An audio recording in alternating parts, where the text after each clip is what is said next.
Bonjour à tous et bienvenue sur la chaîne. Alors aujourd'hui, je vais vous montrer quelque chose de simple, mais qui peut, je l'espère, aider certains d'entre vous. On va voir comment retirer un rivet pop comme ceci, de façon propre, facile, rapide et surtout sans esquinter le support, qu'il soit métallique, en plastique pour remplacer une plaque d'immatriculation de véhicule par exemple. La méthode reste la même. Alors, pour faire ceci, on va avoir besoin d'une visseuse, d'un foret à métaux, d'un objet pointu éventuellement, donc d'un tournevis ou autre chose. Vous prenez ce que vous avez sous la main. Moi en l'occurrence, je vais utiliser un pointeau et d'un marteau. Alors la première étape, ça va être de mettre le foret au centre du rivet et de percer doucement en faisant des petits mouvements circulaires si besoin, afin de décoller la collerette du rivet.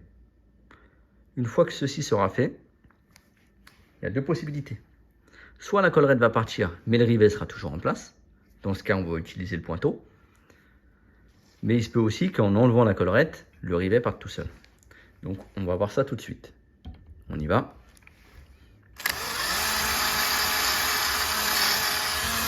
Vous voyez, pas besoin de forcer comme une brute, etc. Si vous avez un bon foret, la collerette est partie toute seule. J'ai pas mis de vitesse dans la rotation du foret, ce qui fait que ça n'a pas du tout chauffé. Et là, on voit qu'il n'y a plus de collerette.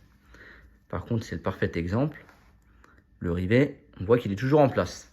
Donc c'est bien pour le tuto. Comme ça, on va pouvoir utiliser le pointeau.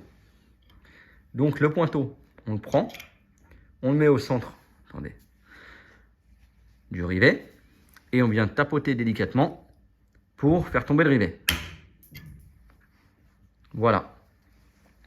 Et là, on peut voir qu'à l'emplacement où il y avait le rivet, déjà il n'y est plus, mais surtout qu'on n'a rien abîmé autour. Il s'est enlevé de façon propre, facile. Vous avez vu que j'ai pas du tout forcé. J'ai mis un coup avec mon pointeau pour décoller la partie inférieure du rivet. C'est vraiment simple. Et ça donne un résultat très propre. Donc c'est la même chose, peu importe le support. Ce qu'il faut éviter, c'est juste de prendre un foret trop gros et de percer trop fort, parce que une fois qu'on a enlevé la collerette, si on force trop et que le foret est trop gros, on peut éventuellement agrandir le trou ici, ce qui donnerait un résultat pas forcément esthétique. Voilà, c'est tout pour cette vidéo. Si elle vous a plu et qu'elle vous a rendu service, n'hésitez pas à me le dire dans les commentaires, ça fait toujours plaisir de vous lire. N'hésitez pas à liker pour le référencement et à vous abonner à la chaîne. Merci beaucoup et à bientôt.